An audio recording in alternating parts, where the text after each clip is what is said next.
Olá, pessoal. Sejam bem-vindos. A gente vai passar um tempinho aqui agora batendo um papo. Um papo sobre engenharia, né? Um papo particularmente sobre as engenharias mecânicas. Deixa eu me apresentar inicialmente. Eu sou o Bira, meu nome é Bira, meu apelido é o Biratã, né?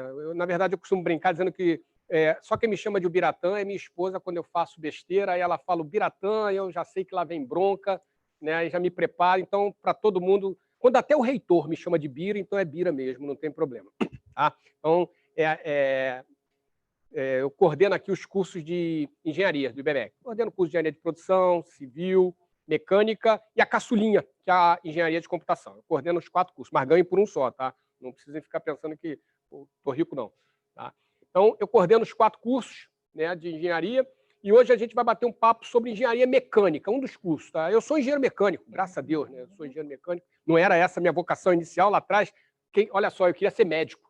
Sempre quis ser médico. Eu acabei acertando depois, né? A coisa foi coadunada e eu acabei fazendo engenharia, mas eu vou falar rapidinho um pouquinho sobre o porquê que eu quis fazer engenharia mecânica, particularmente, né? Bem, eu sou engenheiro mecânico, eu fui formado lá pelo Instituto Militar de Engenharia, o IME, né? E por que eu fui para lá?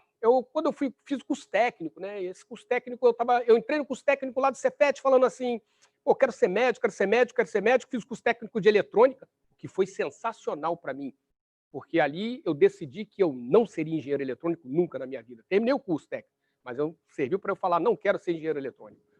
E aí acabou que as circunstâncias, eu comecei a me empolgar com esse negócio de IME, ouvi o pessoal falando lá do IME, e aí acabei me empolgando e resolvi ir para o IME e fazer engenharia. E a primeira pergunta que as pessoas se fazem às vezes pô, eu vou fazer engenharia, fazer o que na engenharia, né?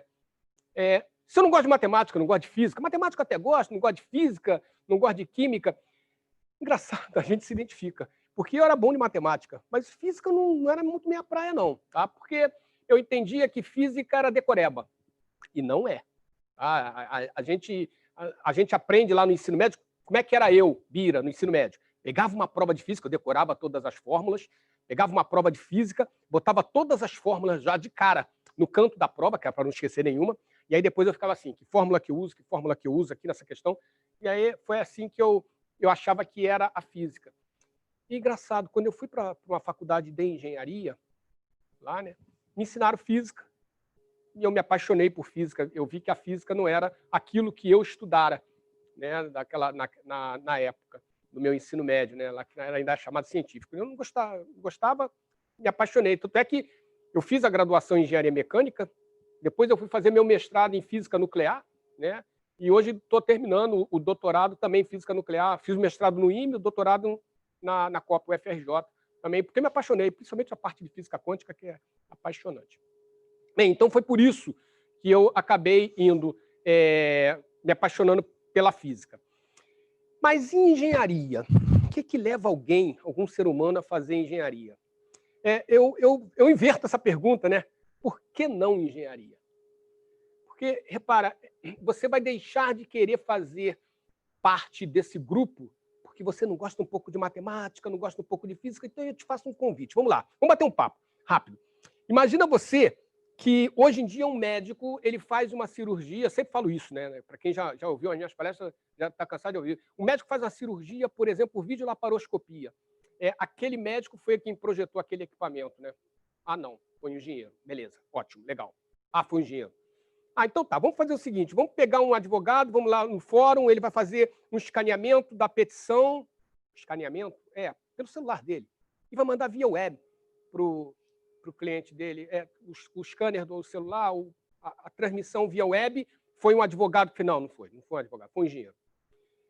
Fora outras coisas, por exemplo, se um dentista faz um implante e ele vai colocar com precisão cirúrgica na boca de um paciente, um implante que é fresado, uma impressora mesmo, numa fresa 3D, utilizando tecnologia CAD/CAM, por exemplo, foi um dentista que fez aquele equipamento. Não foi um dentista, foi um engenheiro. Ouso dizer que a evolução de todas as carreiras hoje em dia, elas estão pendentes por causa da engenharia. Quem determina hoje em dia, é ousadia da minha parte, quem determina hoje em dia o avanço tecnológico de todas as carreiras é a engenharia. E qual é o próximo salto qualitativo que nós vamos ter na engenharia? Não sei, não tem limite. Poderia dizer que, de repente, nós não precisamos mais disso aqui, ó, meio físico. Né? Temos que ter escrito isso, por que a gente não pode projetar as coisas no ar? Eu até acho que é o próximo salto qualitativo. A gente ouve falar em 5G. 5G está entrando. Será que vai vir? De onde que vai vir? Qual a empresa que vai trazer? Não sei. Mas 5G possivelmente vai permitir uma tecnologia que a gente não usa hoje em dia. Principalmente que já se fala em 6G. Já estamos trabalhando, nós não, mas já se trabalha com 6G em Singapura. Você tem noção do que... E a gente ainda não tem nenhum 5G. Mas com o advento dessas tecnologias, é muito provável que a gente consiga trabalhar, por exemplo, com holografia. Vocês imaginem, se nós, por exemplo, aqui nesse laboratório que nós estamos aqui agora, se a gente pudesse holografar vocês e colocar todos vocês aqui, ou alguns de vocês aqui, e hoje em dia nós não podemos fazer isso em junções tecnológicas de transmissão de dados. Quem sabe com uma tecnologia 5G, 6G. Observem, existe um mundo para ser descoberto. Eu sempre brinco com os meus alunos, com o que eu estou fazendo palestra, se eu pegar um celular novinho, entregar na mão de vocês nunca viram, vocês me devolvem esse celular todo configurado, com o número do meu cartão de crédito, só não bota a minha senha para quebrar meu galho. Porque vocês são assim. A geração de vocês é completamente diferente da minha geração. Eu trabalhei muito, sim, para, pensa, executa. Para, pensa, executa. A geração de vocês não tem o pensa, vocês fazem por tentativa. E fazem certo, fazem correto. São gerações completamente diferentes, não há geração perfeita, não há geração certa, nem geração errada. A geração de vocês é assim. Tá? Então, e eu acho muito legal, muito, muito legal mesmo. E você vai deixar toda essa sua genialidade ser conduzida porque você não é muito chegado em matemática e física. Que legado você vai deixar para a humanidade? Então, o convite que eu faço hoje aqui, e é um convite que eu vou mostrar ao nosso laboratório, é para você fazer parte desse clube. É um clube fechado, é um clubinho. É um clube daqueles que querem definir, ditar, apoiar todas as outras profissões, deixando um legado para a humanidade. E esse legado é deixado muito fortemente pela nossa engenharia. Engenharia é uma vocação. Tá? As pessoas nascem com tendências a descobertas, e vocês fazem isso, tendências a descobertas. Se vocês querem se dar ao luxo de descobrir, venham para a engenharia. E hoje eu vou falar um pouco aqui de engenharia mecânica. A engenharia mecânica ela tem um leque bastante aberto. Ela fala da parte térmica, ela fala da parte automobilística. Todo mundo pensa logo em engenharia mecânica. Eu, quando me formei, uma coisa muito engraçada. Eu me formei e eu falava assim, você é o que? Eu sou engenheiro mecânico. Eu estou com um defeito no meu carro. Não, peraí, eu não sou um mecânico, eu sou um engenheiro mecânico. Eu até entendo um pouquinho como é que é o funcionamento, mas eu não consigo, infelizmente, consertar o carro. Quisera eu poder aprender a consertar carro. Mas eu não sou um mecânico e admiro bastante o trabalho deles, mas eu não tenho essa competência, né? Então, engenharia mecânica ela tem um leque muito aberto, inclusive a parte automobilística, que não é muito parque do Rio de Janeiro, não, tá? Se você tiver tendências a vir para engenharia mecânica pensando que você vai trabalhar com automóveis pura e simplesmente, até pode, mas tem que sair do Rio. Tá? O Rio de Janeiro não tem essa... Por exemplo, eu fiz o IME. Lá no IME, a engenharia mecânica tem duas especialidades, né? Ou você faz automóveis ou faz armamento. Eu fiz a opção por fazer engenharia mecânica com especialidade em armamento, né? Então, trabalho de projeto de armas, aquele negócio todo, balística. Essa foi a minha especialidade. E não tinha também a parte de automóveis aqui, o parque no Rio de Janeiro. Então, não que armamento tenha, né? Aliás, até tem, mas não sou utilizado nessa área. Eu descambei para a área de física mesmo. Então, a engenharia mecânica tem essa parte de caldeiraria, e quer ver uma outra parte muito interessante que está fortíssima na engenharia mecânica? A automação. Quando eu falo em automação, eu estou falando em termos de automatizar processos, domótica, que é a automação residencial. Quem é que hoje em dia, de repente, não tem uma Alexa em casa e fala, Alexa, acende a luz, Alexa, toca a música tal, Alexa, liga meu ar-condicionado, Alexa, coloca o meu ar-condicionado em 22 graus. Isso é um processo de automação. Tá?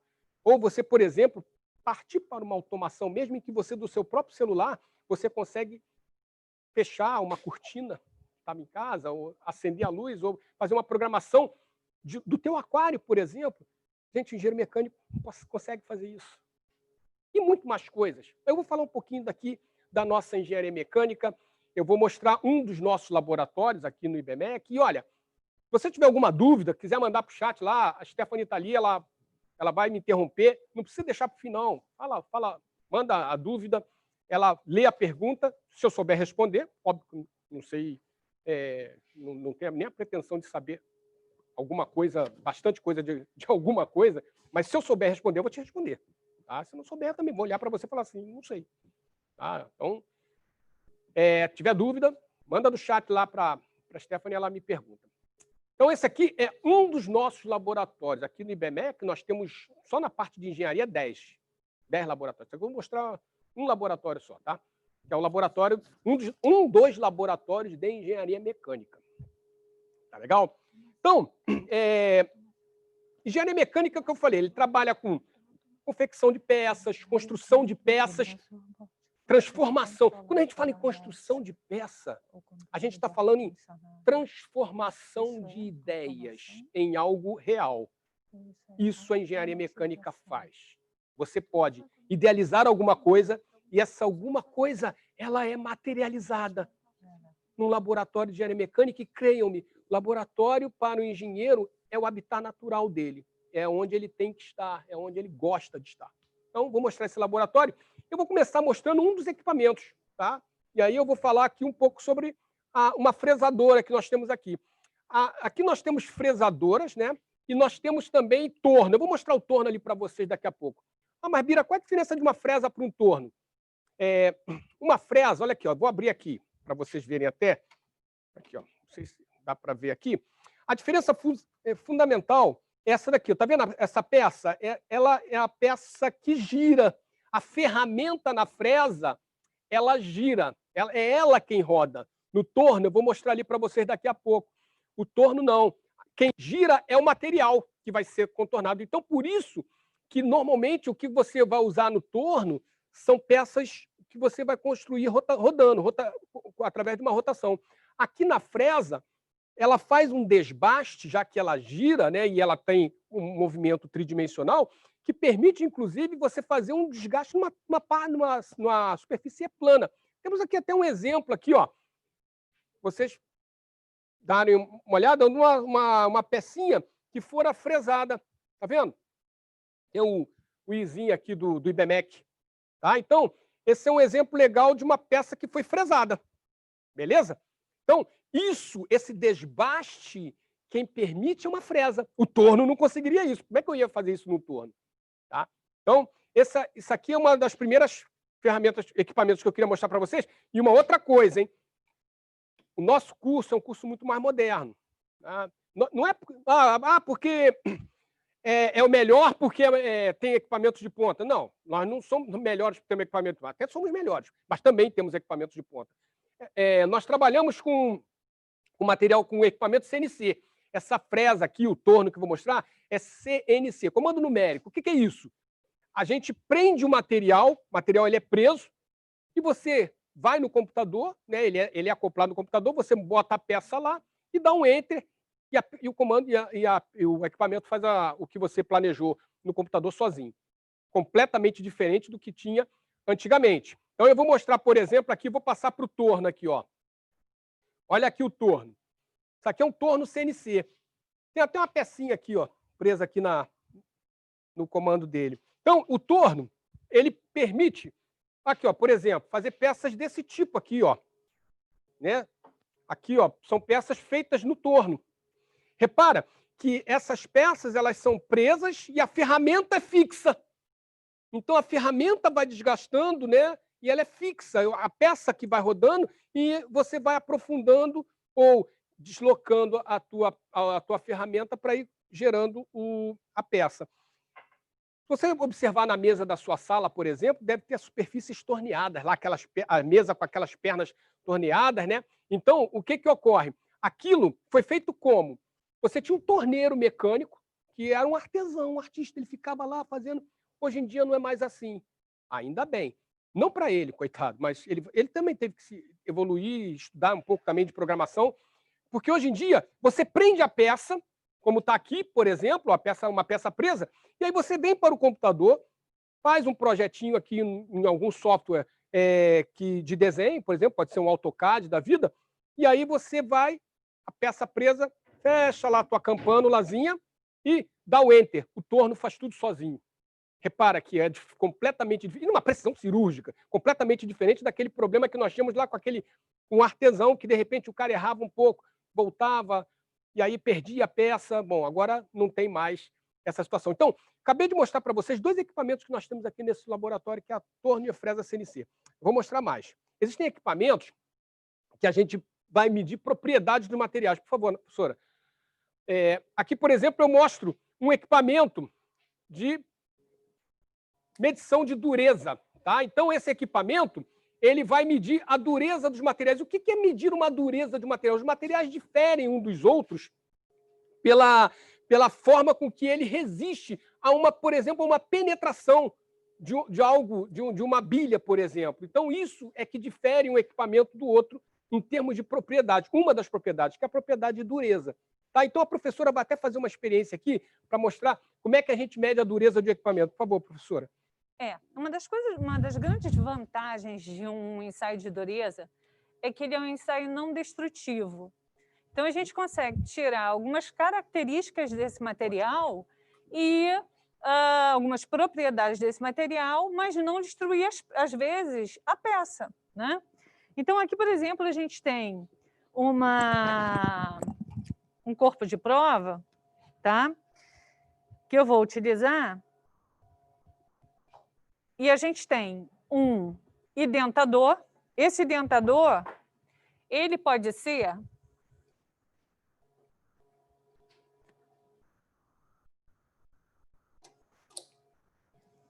ter uma ponta esférica, tá? Ele pode ter uma ponta esférica, dependendo do material, tá?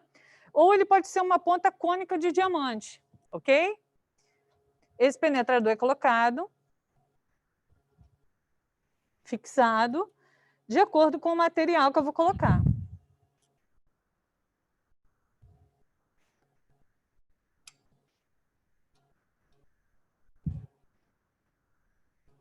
Foi. Ok? Muito bem. E aí,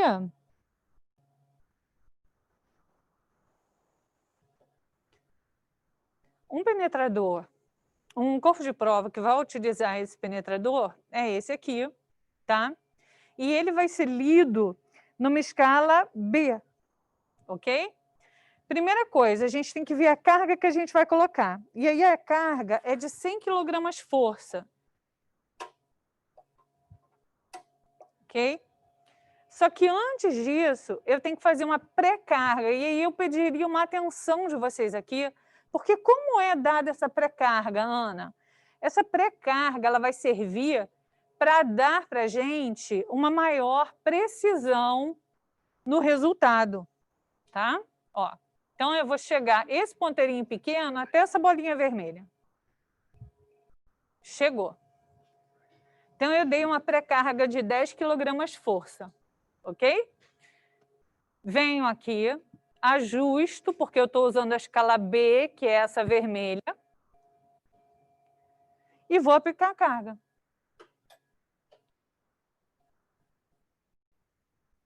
Deixo por mais ou menos uns 5 segundos. Retiro a carga. E aí a gente obtém a dureza lendo na escala vermelha. Então, para esse material, a dureza Rockwell, tá? É de 57, aproximadamente, HRB, porque foi feito na escala B. Ok?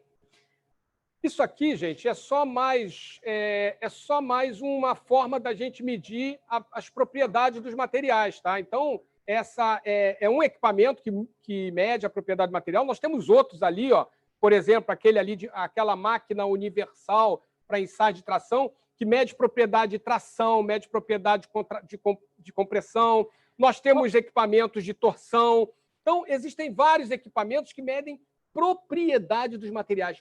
É importante a gente conhecer as propriedades dos materiais até para poder definir que material, especificar que material a gente pode usar em determinadas ações ou determinadas aplicações. Posso te interromper só um minutinho, Bretão?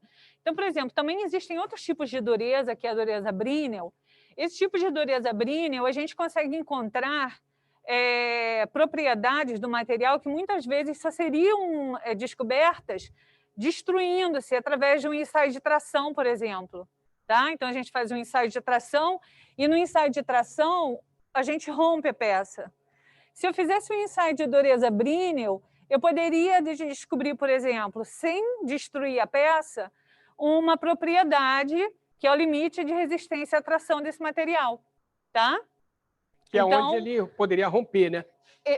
Que depois disso ele vai começar a sofrer ele está encruado e ele vai começar a sofrer algumas transformações e vai finalmente romper. Mas são propriedades que, nesse caso, você consegue descobrir sem ter que chegar ao rompimento do material, pelo ensaio de dureza. Porque nem sempre a gente pode também destruir o material, né, gente? Então, às vezes, a gente precisa trabalhar com esse material, conhecer as propriedades dele sem destruir eles. Bem, isso aqui são equipamentos de medição de dureza para definir as propriedades do material. Acho que vocês já devem estar vendo aqui o nosso robozinho mexendo. Isso aqui é outra área da engenharia mecânica que também é apaixonante, né? A parte de automação, de robótica. Cara, isso é fantástico, vocês vão ver. Olha só, por exemplo, esse é o nosso braço robótico aqui. Ele tem meia dúzia de graus de liberdade. Ó, a Juliana está nos auxiliando aqui, mostrando. Um deles, 1 grau de liberdade, é esse aqui, de rotação. Tá? Então, graus de liberdade. Segundo, esse grau aqui é onde ele faz a segunda rotação. Tem o 3º grau de liberdade. Olha aqui, ó, aqui. 4º grau de liberdade. Aqui, ó, tá ele movimentando. 5º grau de liberdade. Perfeito, Ju. E o 6º grau de liberdade, ou seja, com esses meia dúzia de graus de liberdade, através de um comando de programação que você aprende a fazer, né? Aprende a programar, você pode pegar, por exemplo, um copo, botar de um lado para o outro, e a gente está falando de um copo, mas poderia ser qualquer tipo de produção, por exemplo, fazer uma produção, pegar você vê isso lá muito em indústrias automobilísticas, as peças dos carros sendo movimentadas por montacargas. Então, na verdade, isso aqui é a parte micro que a gente tem dentro do laboratório de engenharia mecânica para você começar a dar asas à sua imaginação. E eu torço que não seja muito doentia, que nem a do coordenador aqui. Tá? Mas isso aqui é fantástico, tá, gente? E dando prosseguimento, vamos lá. Ah, mas Bira, eu não gostava tanto de física. Porque a física, ela não é decoreba, mas a física, ela é uma física apaixonante, ela é uma física... O que é a física? A física é a materialização da engenharia, né? É como você explica os fenômenos que existem na natureza. Então, por exemplo, isso aqui vocês aprenderam lá no ensino médio, ainda aprendem no ensino médio, né? Isso aqui, por exemplo, é um lançamento horizontal. Olha aqui, ó. Repara, tudo que a gente aprende, a gente tem uma forma da gente experimentar, e a forma da gente experimentar isso é dentro de um laboratório. Olha aqui, ó. Vocês já aprenderam isso. Em função da altura que eu vá soltar, né? Aqui, ó, tem 15, 12, 9, 6. Em função da altura, eu vou ter uma velocidade horizontal, e aí eu posso medir aqui o tempo de queda, eu posso medir com um cronômetro, eu posso medir a distância. Então, por que eu coloquei esse equipamento aqui? Só para mostrar que o que vocês aprendem também no ensino médio, a gente pode fazer brincadeiras aqui, brincadeiras entre aspas, óbvio, no laboratório de engenharia, tá? Então, nada é jogado fora. Na verdade, a física da engenharia é uma física muito mais explicativa, né? Tem sempre um exemplo que eu dou que é impressionante. Por que o leite sobe quando ferve, né? Você sabe que nossas avós, pelo menos as minhas, né? Elas falavam assim: o leite depois que ferveu pode beber. Será que pode? Porque, na verdade, o que é o leite? O leite é uma mistura. Olha a física falando, gente. O leite é uma mistura e ali dentro tem um monte de coisa, inclusive água. Aí você coloca ali o leite. Se você colocar uma caneca de café com leite em cima da mesa, rapidamente cria-se aquela coisa gosmenta em cima, que é a nata, né? Que é a lactobumina. Então ela fica ali. Por que a nata foi para cima? Aí você começa já a explicar os fenômenos físicos. A nata foi para cima porque ela tem uma densidade menor. Você não precisou decorar isso. Né? Você sabe que a nata está aí subindo, tem a densidade menor. E aí, quando você bota o leite para ferver, o que acontece com a água? Tem água ali dentro a 100 graus. Começa a querer evaporar. E aí, no que ela começa a querer evaporar, ela encontra a nata por cima. Aí ela sai empurrando a nata, aí o leite sobe. O que você pode afirmar naquele momento? Posso beber o leite? Não sei. A única coisa que você pode afirmar é aquela mistura está a 100 graus. Mais nada. Você não pode afirmar mais nada. Mas isso é física. Repara, quando você está falando de densidade, você na física você coloca isso como uma explicação. E aí você também pode fazer um sem número de coisas, por exemplo, explicando por que se coloca ar-condicionado na parte de cima, por que o congelador das geladeiras é na parte de cima, que ele aproveita que o ar frio é mais denso, então ele é mais denso, ele é mais pesado, ele vai descendo, e aqui o que está aqui embaixo, que é o ar mais quente, tem que aproveitar e subir, porque dois corpos não podem ocupar o mesmo lugar no espaço, e aí cria as tais correntes de convecção. Né? Observa, você está fazendo o congelamento das coisas dentro de uma geladeira, aproveitando a natureza. Isso é física, isso é engenharia. Mas vamos lá, vamos continuar. Aí nós temos aqui a nossa caldeira. A caldeira não está funcionando, não. Tá ligado? A caldeirinha, uma máquina de vapor, que é uma outra coisa que a gente pode trabalhar no laboratório de engenharia, por exemplo, para fazer obtenção de energia, de outras formas de energia, por exemplo, através de uma máquina a vapor. A máquina a vapor, o vapor, ele evapora, né, quando está a determinada 100 graus, por exemplo, aqui dentro, se aquece, esse vapor sai e ele vai empurrar um êmbolo, e esse êmbolo vai fazer a abertura de uma válvula, empurrou, aí abre uma válvula, esse vapor sai, a ação da gravidade faz o êmbolo descer, aí fecha a válvula, de novo o ar empurra esse êmbolo para cima, ou seja, vai fazendo esse movimento que vai girar algum rotor que vai proporcionar, por exemplo, por um dínamo, a transferência de energia, poder acender uma lâmpada. Isso, algum tempo atrás, foi como foi descoberto, por exemplo, a locomotiva. Né? Bem, dando prosseguimento, aqui.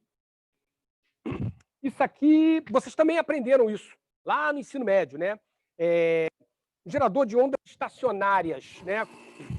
Olha lá. Vocês aprenderam isso. Estão vendo na prática. Coisa maravilhosa. O que é isso aqui? São os ventres nós, né? Você tem nesse caso aqui, você tem 3 ventres. Aí nós aprendemos o quê? Que existe até uma fórmula para isso, né? O número de ventres é a frequência que multiplica 2 vezes o tamanho do comprimento, raiz quadrada de μ, que é a densidade linear sobre a tração. O que mais importa nisso tudo? Que se eu aumentar a frequência ou diminuir a frequência, eu altero o número de nós. E a frequência eu venho aumentando aqui, ó. Ó, vou diminuir a frequência.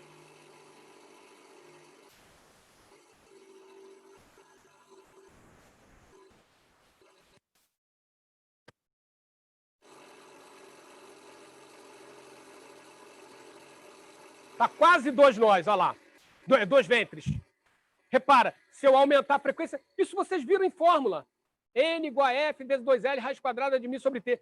F é a frequência. Se eu aumento a frequência, eu aumento o número de nós. Nada mais fácil do que você ver dessa forma. Você vê em loco as coisas acontecer.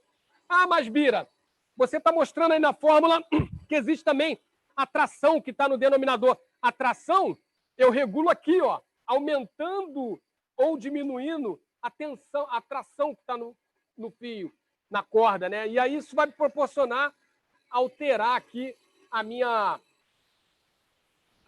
quantidade de nós que eu tenho na minha corda. Deixa eu alterar uma frequência. Por exemplo, agora eu consegui 3 ventres. Tá? Então, isso aqui é um gerador de ondas estacionárias também, mais um equipamento. Esses 2 aqui eu quis mostrar, para mostrar que o que vocês aprendem no ensino médio não é jogado fora, não. Vocês podem, inclusive, verificar isso na prática dentro do laboratório de engenharia mecânica. Mas vamos mais. Vamos aqui para nossa impressorinha. Aí agora, laboratório de engenharia mecânica tem de tudo.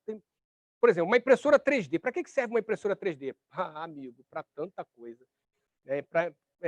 Ela pode dar muitas asas à sua imaginação. Engraçado, aqui a gente tem um scanner 3D. Né? O que é um scanner 3D? Eu posso, por exemplo, passar escanear você aqui, em torno de você, e eu te coloco na tela do computador.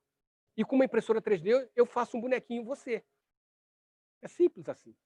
Tá? Então, olha a beleza, a criatividade que você pode ter num laboratório de engenharia. É fantástico. Eu acredito em mim. É muito legal.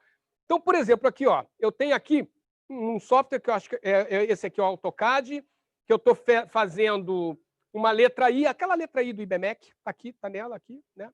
E eu vou imprimir numa impressora 3D. Observem ali, está sendo impresso ali, ó. Está lá embaixo, ó, como é que é feita a impressão. Tá? É feita a impressão, tá? Aqui, por exemplo, eu tenho a peça impressa já, como é que ela fica no final. Ah, mas Bira, demora muito tempo? Ah, demora aí uns... Essa peça aqui, particularmente, demora uns 20 minutos para ser feita, tá? É uma letra I. Você pode fazer o que você quiser. Só para vocês terem uma ideia da quantidade de coisas que você pode fazer hoje em dia usando uma impressora 3D. Nós temos um projeto aqui dentro do IBMEC que a gente chama de Flores de Outubro. Não é isso, professora? Flores de Outubro. Já que nós temos esse scanner aí, poderoso, aí, que escaneia bastante coisas, imagina, por exemplo, aquelas senhoras, aquelas mulheres que tiveram problema de câncer de mama, por exemplo. E aí tiveram que ter um dos seios retirados. A autoestima dela lá embaixo, até enquanto ela guarda a prótese definitiva para colocar no local, podemos fazer um escaneamento. Aí a professora está conduzindo, inclusive, esse projeto. Com o próprio scanner 3D, ele escaneia um lado, e, por ser simétrico, isso é jogado numa impressora 3D e é impresso uma prótese igualzinha ao outro lado. E isso pode permanecer com ela, com a própria pessoa, enquanto ela espera o implante definitivo.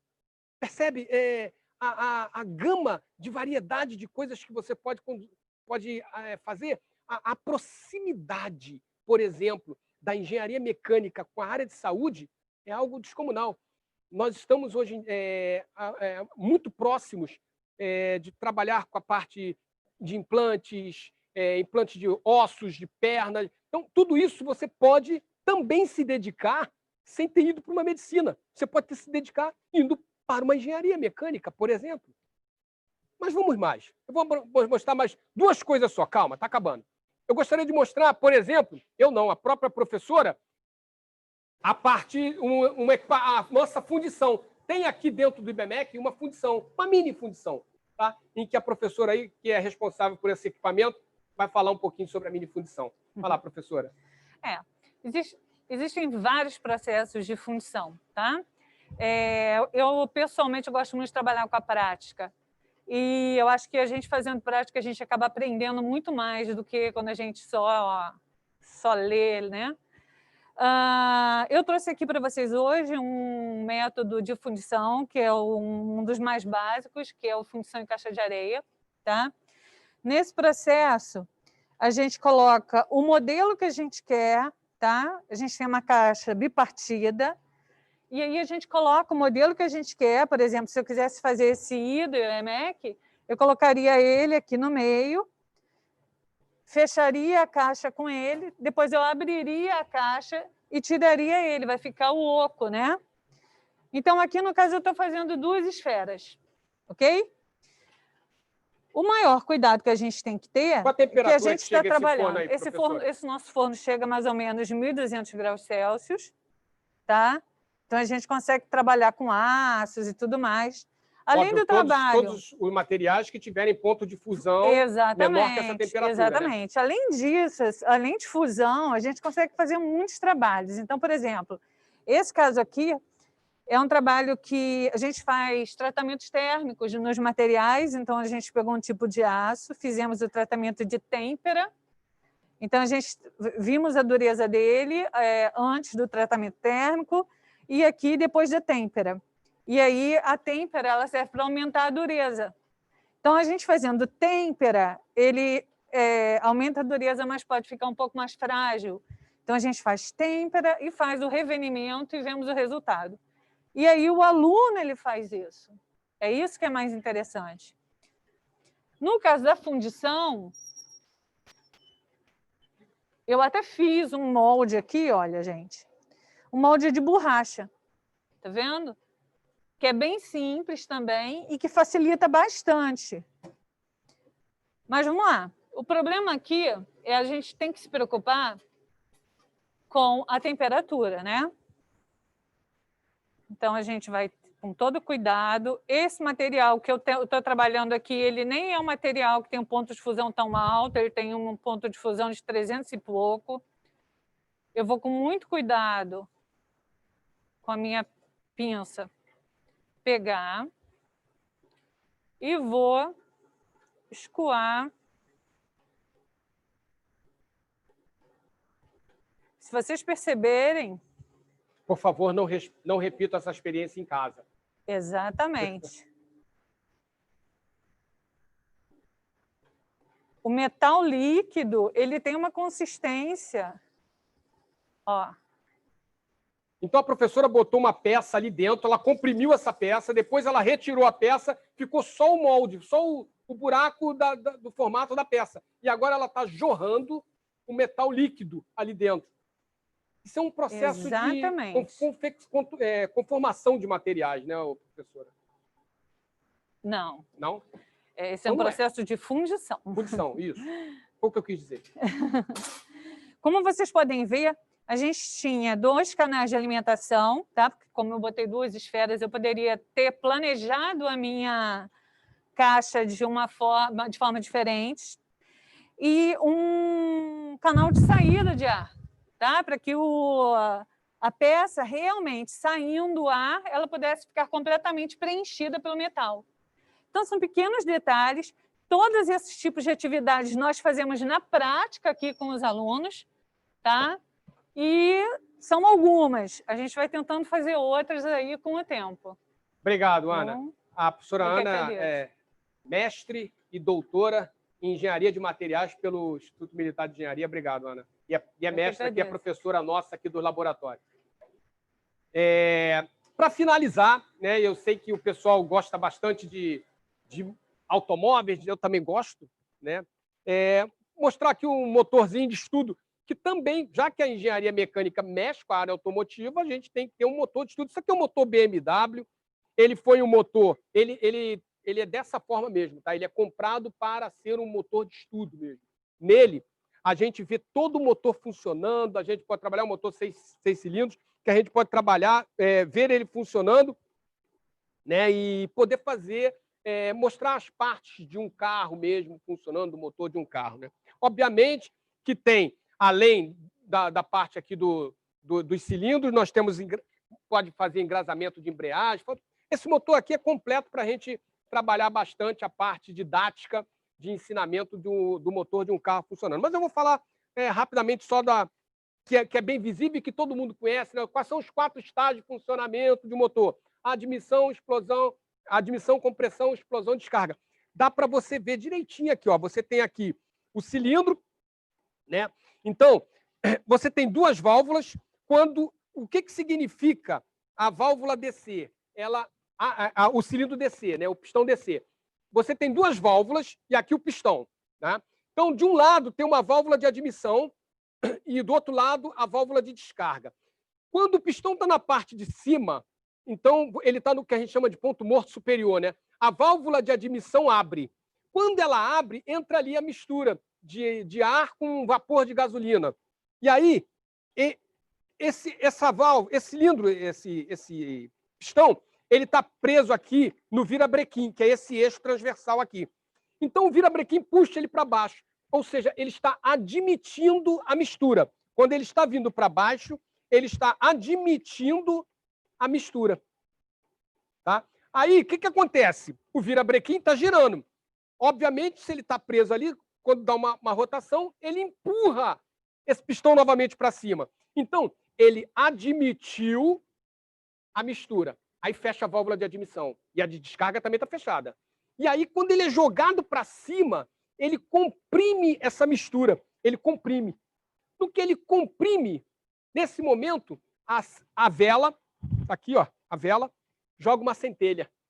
E aí, quando ela joga uma centelha, aqui dentro daquela parte comprimida, o que acontece? Uma explosão do gás. Quando explode, essa explosão joga de novo o pistão para baixo.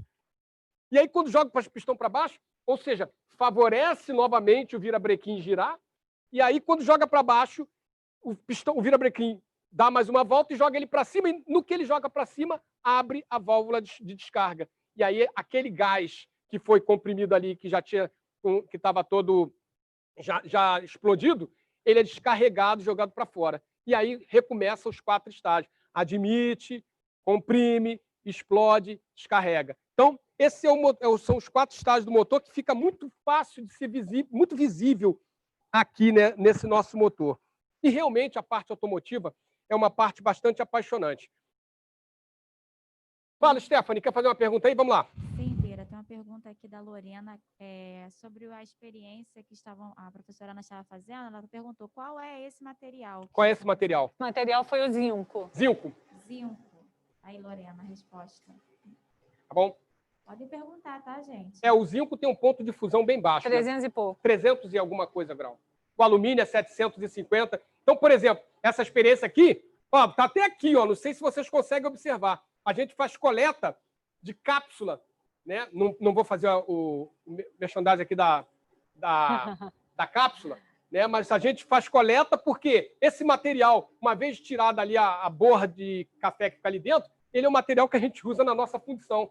Né? Então, ele acaba sendo algo reciclável. E aí, continuando aqui no carro. Então, você tem aqui os 4 estágios fáceis de se enxergar. A parte automotiva é uma parte muito bonita, né? Eu costumo brincar que ela não é só bonita. Ela é legal porque é bom você conhecer um pouco. Você não precisa ser um engenheiro mecânico para você conhecer a parte automotiva. Basta você ser apaixonado por carro, né? Mas isso favorece até para a gente poder não ser enrolado, tá? Por exemplo, troca de óleo do motor. Troca de óleo do motor. Você já reparou que todas as vezes que você vai abastecer seu carro, ou você está dentro de um carro, vai abastecer no posto de gasolina, primeira coisa que o frentista fala assim, abre o capô aí, deixa eu checar a água, deixa eu checar o óleo. Observa só, o óleo, para que serve o óleo do motor? Né? Se vocês forem observar aqui, ó, existem sempre bastante peças metálicas em contato. Essas peças metálicas em contato geram o quê? Atrito. Se gera atrito, 2 coisas vão ocorrer. Uma, aumento de temperatura. Tudo que atrita, aumenta a temperatura. Por isso que o carro tem que ter água. Uma das utilidades do carro ter essa água é redução dessa temperatura. Por quê? Porque você tem peças metálicas em atrito. Mas, além disso, se você ficar roçando peça metálica com peça metálica, além do atrito, há um desgaste e uma resistência, obviamente. Então, o que você tem que colocar ali? Uma camada de óleo entre as peças. É por isso que o carro tem óleo, o motor tem óleo, para justamente fazer esse deslize melhor entre as peças metálicas e também, aproveitando, né, diminuir um pouco, até para reduzir um pouco a temperatura. Mas, uma vez o carro estando com o motor desligado, esse óleo ele não fica ali parado. Ele vai escoando e vem para baixo, por gravidade até. E vai para um receptor, né, que é aquele cárter do motor. Ali no cárter do motor, nós temos uma vareta. Essa vareta, quando você puxa, você vê o nível do óleo, que normalmente vem 2 escalinhas aqui. Tá? Observa só uma coisa, gente. Quando você tem, de manhã, você vai ver o nível do óleo do seu carro. É um bom momento para você ver o nível do óleo? É. Por quê? Porque à noite ele escoou todo para o cárter. É a hora que você vai ver o nível do óleo. Beleza. Agora, quando você liga o carro, a primeira coisa que acontece existe uma bomba de óleo, e essa bomba de óleo tira esse óleo dali e joga o mais rápido possível para entre essas peças metálicas. Obviamente que, dependendo do tipo de óleo, demora mais ou menos para chegar lá. Por isso que você tem diversos tipos de óleo. Você tem o óleo de natureza mineral, você tem o óleo de natureza vegetal, sintética, mineral e sintética.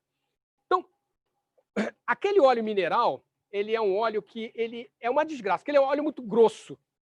Né? Então, ele é mais barato, mas qual é a grande desvantagem dele?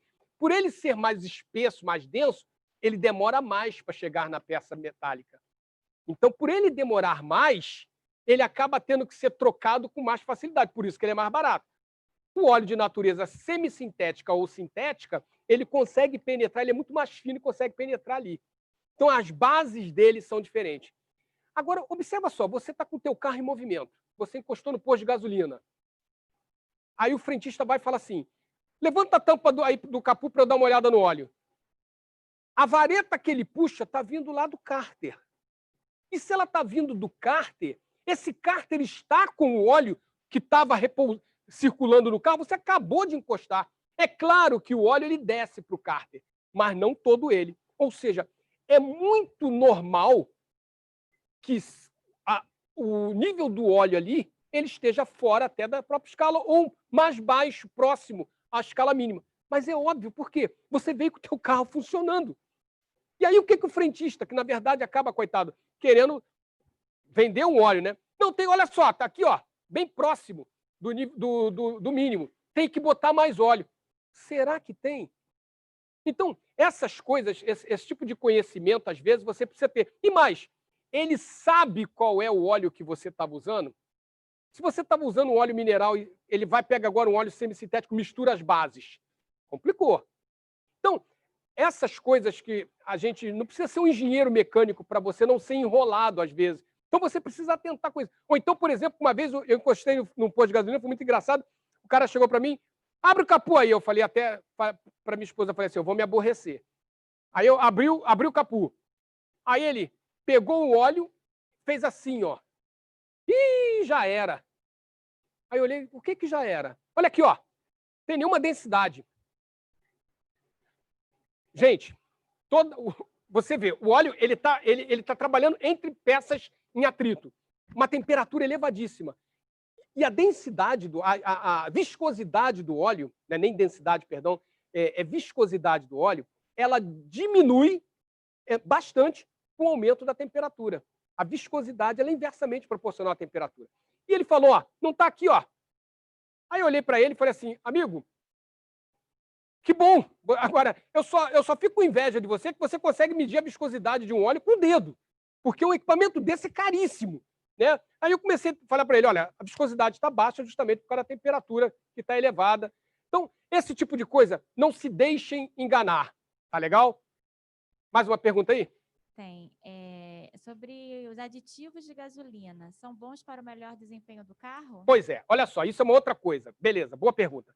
Você vai para o posto de gasolina e aí o frentista chega para você e fala assim, eu quero colocar gasolina aditivada, está o mesmo preço, 1 centavo mais caro. Beleza, não há problema nenhum. O que é a gasolina aditivada? A gasolina aditivada é a mesma gasolina comum, só que com uma diferença. Ela tem detergente. É a gasolina normal, só que com detergente. Se você está com o teu carro, se você não fez uma limpeza no teu motor, no teu sistema de alimentação, o que vai acontecer?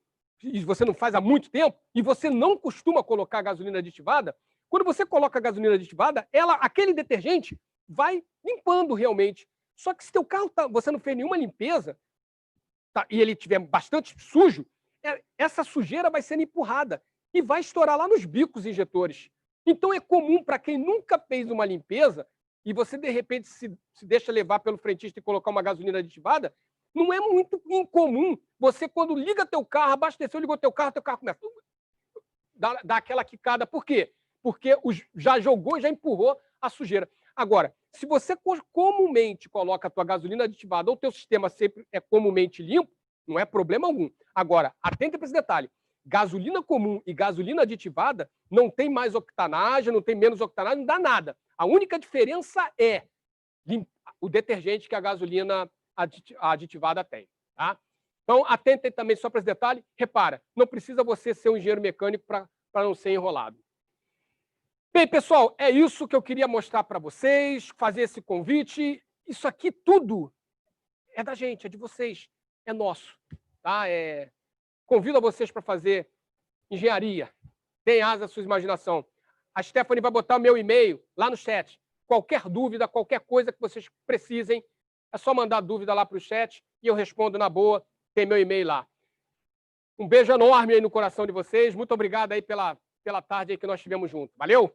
Beijão.